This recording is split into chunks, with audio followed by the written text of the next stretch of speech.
Hello everyone, master Swapnil sir और इस video में डिस्कस करने वाले हैं क्लास 8 का मैथमेटिक्स। आज हम स्टार्ट करने वाले हैं एक नया चैप्टर जो कि है chapter number 7 cubes and cube roots. ठीक है, तो याद होगा तो हमने प्रीवियस क्लासेस में हमने चैप्टर 6 खत्म किया था, स्क्वायर्स एंड स्क्वायर रूट्स, और उसमें बहुत कुछ हमने डिस्कवर किया था। जो भी बहुत सारी चीजें तुम लोगों को इंट्रोड्यूस नई सीखने को मिली थी, जैसे कि डिवीजन मेथड पहली बार सीखने को मिला। ठीक है, प्राइम फैक्टराइजेशन मेथड, बहुत कुछ अलग अलग नया सीखने को मिला है। ठीक है, अब वो जो भी चीज सीखी थी स्क्वायर्स एंड स्क्वायर रूट्स में, वही थोड़ा बहुत एप्लीकेशन इसमें इस चैप्टर में करना है। तो ये basically cubes and cube root और स्क्वायर्स एंड स्क्वायर रूट्स का बस एप्लीकेशन है, एक्स्ट्रा, बस एक एक्स्ट्रा चैप्टर है उसका। ठीक है, एक्सटेंशन है उसको, इस तरीके से समझो। तो अगर तुम्हें स्क्वायर्स एंड स्क्वायर रूट्स अगर अच्छे समझ में आ रहा था और आ गया है, तो इसका मतलब तुम्हें क्यूब्स एंड क्यूब रूट्स में कोई दिक्कत जाएगी ही नहीं। स्क्वायर्स एंड स्क्वायर रूट जैसे कि छोटा सा चैप्टर था, क्यूब्स एंड क्यूब रूट्स उससे भी छोटा चैप्टर है, क्योंकि उसमें ज्यादा कुछ नहीं है। जो भी हमने स्क्वायर्स एंड स्क्वायर रूट्स में पढ़ा था वो सब इसमें इंक्लूडेड है, बस थोड़ा सा एक ट्विस्ट होगा, वो देखेंगे क्या।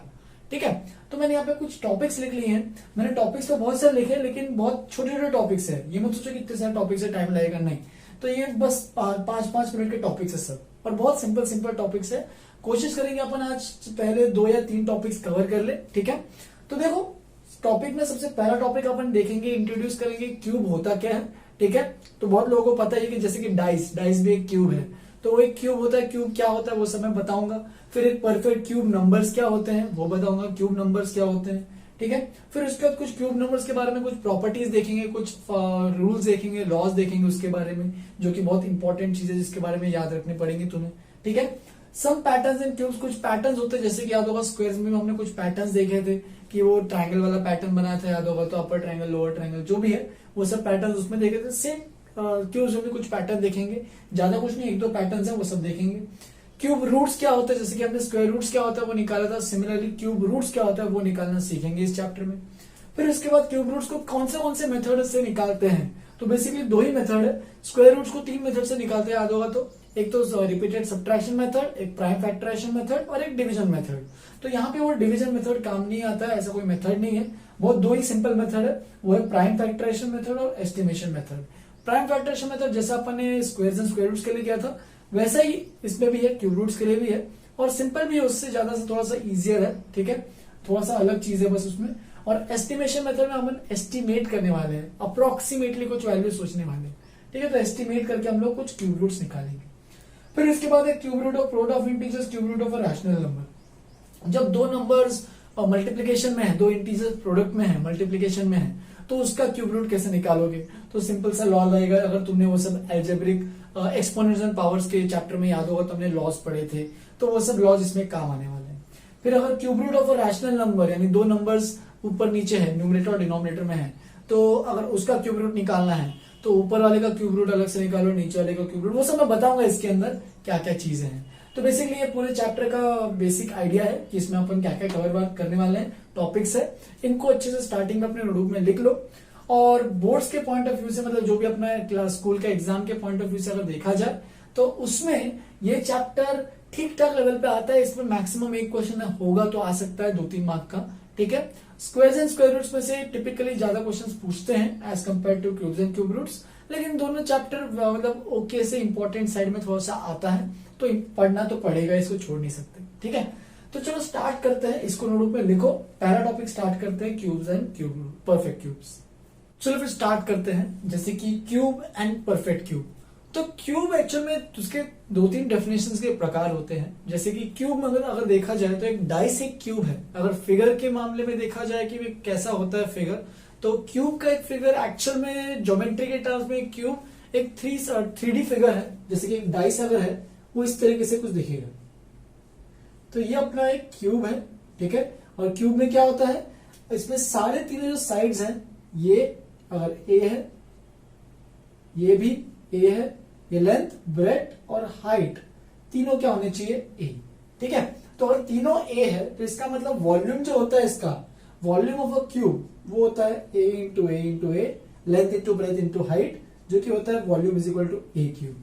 ठीक है, तो वॉल्यूम अगर जिनको पता नहीं वॉल्यूम क्या है, टेंशन मत लेना, बस क्यूब का मतलब क्या है कि ये क्यूब है। तो देखो सबसे पहला definition, a cube is a solid figure which has all sides of equal length. तो जैसे कि डाइस है, डाइस में सब साइड्स की लेंथ क्या होती है, इक्वल, तो इसलिए उसको कहते हैं cube, dice is a cube. ठीक है, तो ऐसा कोई भी फिगर थ्री साइडेड फिगर ऐसे पूरा सॉलिड फिगर जिसके तीनों साइड जो है वो इक्वल लेंथ के हैं, उसको कहते हैं क्यूब।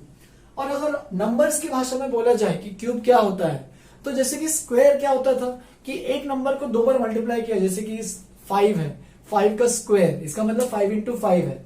सिमिलरली 5 का क्यूब का मतलब क्या होता है कि 5 को 3 बार मल्टीप्लाई कर रहे हैं। तो ये तो होपफुली सबको क्लियर होता ही है। तो देखो यहाँ पे मैंने दो टाइप के और डेफिनेशन लिखे। The cube of a number is that number raised to the power 3। तो जैसे कि यहाँ पे मैंने डेफिनेशन लिख देता हूं, a to the power 3। a कोई भी नंबर हो सकता है और उसकी पावर 3।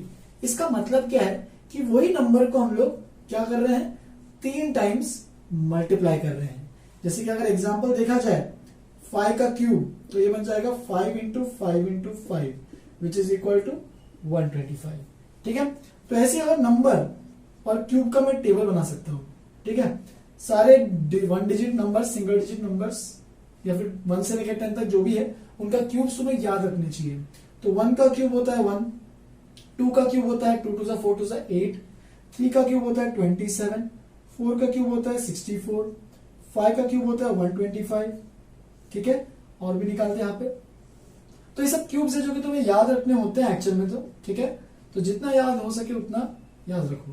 5 का क्यूब, 6 का क्यूब होता है 216, 7 का क्यूब होता है 343, 8 का क्यूब होता है 512, 9 का क्यूब होता है 729 और 10 का क्यूब होता है 1000। ठीक है, तो 1 से लेकर 10 में जितने भी क्यूब्स होते हैं वो 1 और 1000 के बीच में आते हैं। ठीक है, तो इस तरीके से ये पहले 10 के क्यूब सबको याद होने चाहिए अच्छे से, कोई दिक्कत नहीं होनी चाहिए। देखो मैंने यहाँ पे थर्ड डेफिनेशन में लिखा है, if a number is multiplied by 2 times with itself, मतलब किसी नंबर को उसी के साथ 2 बार और मल्टीप्लाई कर रहे हैं। ये नंबर है a, उसी को 2 बार और मल्टीप्लाई किया उसी के साथ, तो अगर ये तीनों का जो प्रोडक्ट बनता है, ये फाइनल मल्टीप्लीकेशन, उसको क्या कहते हैं, क्यूब ऑफ दैट नंबर। तो ये जो है ये a का क्यूब है, a की पावर 3, तो इसको क्या कहते हैं, क्यूब। ये अपने पास क्यूब। ठीक है, तो इस तरीके से क्यूब इसको भी कहते हैं और क्यूब इसको भी कहते हैं। इसको क्यों कहते हैं, क्योंकि सॉलिड फिगर में ये वही रिप्रेजेंट कर रहा है, a इंटू ए, इसलिए इसको क्यूब कहा जाता है। और अगर मैथमेटिक्स यानी नंबर्स की भाषा में अगर बोला जाए तो a into A 3 number same bar multiply हो रहे हैं, तो वो a क्यूब, उसको क्यूब कहते हैं। ठीक है, तो दोनों सेम चीजें समझ में आनी चाहिए, क्यूब क्या होता है। फिर आगे बढ़ते हैं परफेक्ट क्यूब। तो जैसे कि ये क्यूब था, परफेक्ट क्यूब में वैसे ही कुछ एक चीज होती है। जैसे कि यहाँ पे जितने भी मैंने नंबर्स लिखे हैं वो सब एक परफेक्ट क्यूब है। तो कोई भी परफेक्ट क्यूब तब होता है जब उस नंबर का अगर प्राइम फैक्टराइजेशन करते हैं। तो याद हो तो मैंने प्राइम फैक्टराइजेशन तुम लोगों को एक्सप्लेन किया था। तो जैसे कि अगर मैंने यहाँ पे 125 नंबर लिया, ठीक है, 125 नंबर को अगर तुम फैक्टराइज करते हो तो 5, 25, फिर 5, 5, फिर 5, 1। तो इस तरीके से 125 जो नंबर है उसको हम लोग क्या फैक्टराइज कर रहे हैं, तो उसको फैक्टराइज करें 5 इंटू 5 इंटू 5। ठीक है, तो अगर इस तरीके से कोई नंबर फैक्टराइज हो रहा है, ठीक है, और फैक्टराइजेशन के बाद अगर कोई 3 नंबर्स का ग्रुप ऑफ पेयर मिल रहा है, तो इसको तुम कह सकते हो कि ये नंबर जो है यानी 125 जो है, 125 इज अ परफेक्ट क्यूब। जैसे कि एक और एग्जांपल लेते तुम लोग अपना क्लियर हो जाएगा। जैसे कि 54 को फैक्टराइज करो तो 54 क्या आएगा, देखो 2 से जा रहा है 27, 3, 9, 3, 3, 3, 1। तो ये बन रहा है 2 इंटू 3 इंटू 3 इंटू 3। तो देखो जो भी नंबर्स है उनका पेयर क्यूब्स लो, मतलब 3-3 का पेयर बनाओ। ठीक है, 3-3 की जोड़ी बनाओ, ऐसे बोलना चाहिए मुझे। तो 3-3 की जोड़ी मतलब 3 इंटू 3 इंटू 3, ये तो एक बन गया, लेकिन यहाँ पे एक सिंगल बचा हुआ है, वो है 2। तो इसीलिए 54 is not a perfect cube. तो होपफुली सबको ये क्लियर हो रहा होगा कि क्या बोल रहा है। देखो यहाँ पे लिखा है, in the prime factorization of any number if each factor, हर फैक्टर जो है वो 3 बार अपीयर हो रहा है। जैसे कि देखो 5 ये 3 बार अपीयर हो रहा है, then the number is said to be a perfect cube.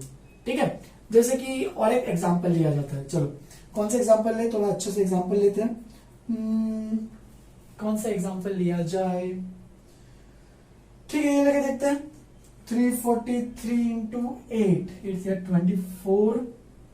24, ऊपर लेते थोड़ा सा,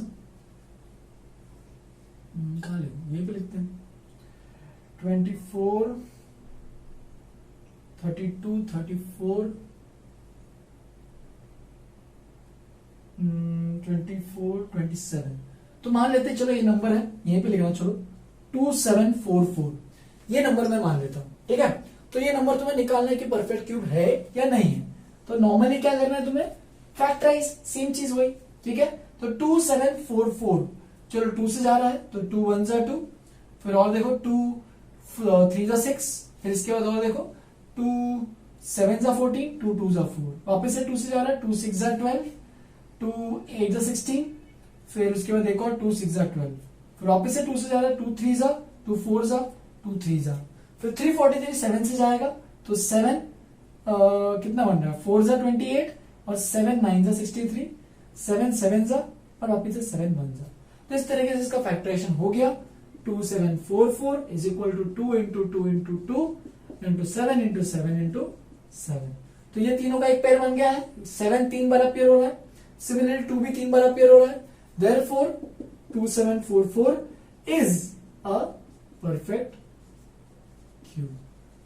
लेकिन क्या ये परफेक्ट स्क्वायर है क्या? बिल्कुल नहीं। परफेक्ट स्क्वायर में क्या होता है कि दो दो के पैर बनाने पड़ते हैं, क्यूब में क्या है, तीन तीन के पैर बनाने हैं, बस यही है। तो ये परफेक्ट स्क्वायर है क्या? नहीं। यहाँ पे 2 2 बार है लेकिन यहाँ पे एक सिंगल 2 बच रहा है, यहाँ पे 7 2 बार है लेकिन यहाँ पे सिंगल 7 बच रहा है। तो ये एक परफेक्ट स्क्वायर या फिर स्क्वायर नंबर नहीं है, ये एक परफेक्ट क्यूब है, या फिर इसको क्यूब नंबर भी बोल सकते हैं, ठीक है। तो ये एक तरीका है, परफेक्ट क्यूब पता होना है चाहिए कि क्या होता है परफेक्ट क्यूब। जैसे कि अगर ए क्यूब है is equal to A into A into A है, तो इसको हम लोग कहते हैं कि ये परफेक्ट क्यूब है, ठीक है। जहां पे ए जो है वो इंटीजर है, ठीक है। तो ये इसको बोल सकते हैं परफेक्ट क्यूब। यहाँ पे मैंने लिखा ये सब, इसका टेंशन मत लेना, बस इतना समझाएंगे जो रिजल्ट में बन रहा है ये और ये परफेक्ट क्यूब होते हैं, ठीक है। ये नंबर को नहीं बोलना है, जो अपना प्रोडक्ट में ऑब्टेन हुआ है वो परफेक्ट क्यूब। तो ऐसे करके क्वेश्चन पूछेगा, इज 2744 अ परफेक्ट क्यूब और नॉट, तो हम लोग बोल सकते हैं फैक्टराइजेशन से 2744 is a perfect cube. Similarly और भी एक लास्ट चीज है, इसको मैं बता के आज खत्म कर रहा हूं, यहीं पे खत्म कर रहा हूं। नेक्स्ट क्लास में प्रॉपर्टीज और वो सब चालू करेंगे, ठीक है। तो छोटा सा लेक्चर बना रहा हूं, तो देखना इसको अच्छे से। तो cube root of a negative integer, इसका मतलब कोई -m मान लेते हैं, m यहाँ पे कोई इंटीजर है, जैसे कि -100 -3 -7 जो भी है, इसका क्यूब निकालते हैं तो -m into -m into -m। तो सोचो 3 बार माइनस मल्टीप्लाई हो रहा है, तो माइनस माइनस प्लस और प्लस इंटू माइनस माइनस, तो ये यहाँ पे जो वैल्यू आएगी वो आएगी -m इंटू m को क्या लिख सकते हो, -m³। तो नेगेटिव इंटीजर्स के जो भी वैल्यू होते हैं वो नेगेटिव ही आते हैं। तो कोई भी नेगेटिव इंटीजर का अगर क्यूब करोगे तो नेगेटिव आएगा, लेकिन कोई नेगेटिव इंटीजर का अगर स्क्वायर करते हो तो वो पॉजिटिव आता है। सोचो यहाँ पे स्क्वायर अगर होता तो यहाँ पे 2 बार मल्टीप्लाई होता तो माइनस माइनस प्लस हो जाता, ठीक है। यहाँ पे अगर एग्जांपल देखना है तुम्हें तो देख सकते हो, -6 का क्यूब, तो -6 का क्यूब क्या आएगा, माइनस तो सीधा बाहर आ जाएगा और फिर 6 का क्यूब, और 6 का क्यूब कितना होता है, तो वो होता है 216, तो ये बन जाएगा -216। तो नेगेटिव इंटीजर्स, नेगेटिव नंबर्स का हमेशा क्यूब जो है वो नेगेटिव ही आने वाला है। Similarly cube of rational number, तो रैशनल नंबर का मतलब कोई नंबर हमारे पास m/n, इसका क्यूब करना है।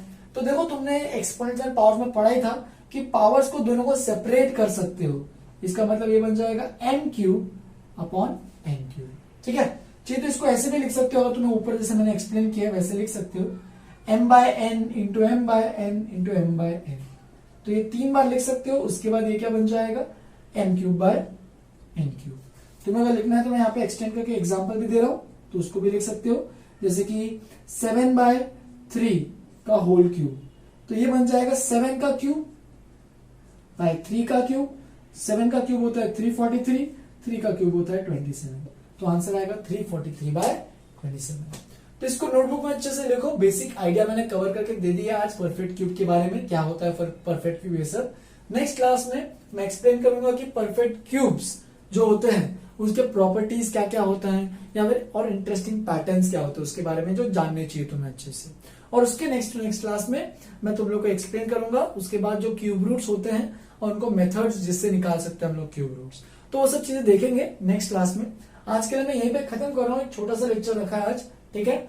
होमवर्क के लिए मैं तुम लोग को cube squares and square roots के कुछ क्वेश्चन दे रहा हूँ, इनफैक्ट तुम लोग को स्क्वायर्स एंड स्क्वायर रूट्स का एग्जाम में तो आ ही रहा है, तो इसलिए स्क्वायर्स एंड स्क्वायर रूट्स के जितने क्वेश्चन हो सके उतने प्रैक्टिस करो, ठीक है। क्यूब्स एंड क्यूब रूट्स तुम्हारे एग्जाम में नहीं आ रहा है, जो अपना 14 सितंबर को है, ठीक है। तो उसमें ये सब इतना दिमाग लगाने की जरूरत नहीं है। स्क्वायर्स एंड स्क्वायर रूट्स के जितने भी क्वेश्चन है सब प्रैक्टिस करो, ठीक है। सब्जेक्टिव ऑब्जेक्टिव जितने भी क्वेश्चन सब, ठीक है। तो चलो फिर यहीं पे खत्म कर रहा हूँ आज के लिए। आज के लिए छोटा सा लेक्चर है, एकदम आराम से पढ़ना और कोई रिवीजन कर, सब लोग रिवीजन करते रहना। और कोई भी अगर दिक्कत हो, पहले जो 4 चैप्टर में जितने मैंने चैप्टर पढ़े 4-5 जो भी है, उसमें अगर कोई भी दिक्कत या कोई भी डाउट हो तो बेझिझक पूछो, बिंदास पूछो, मुझे व्हाट्सएप पे मैसेज करके एक एक करके डाउट सब लोग के क्लियर कर देंगे, ठीक है। चलो फिर यहीं पे खत्म कर रहा हूँ आज के लिए। Have a good day, enjoy.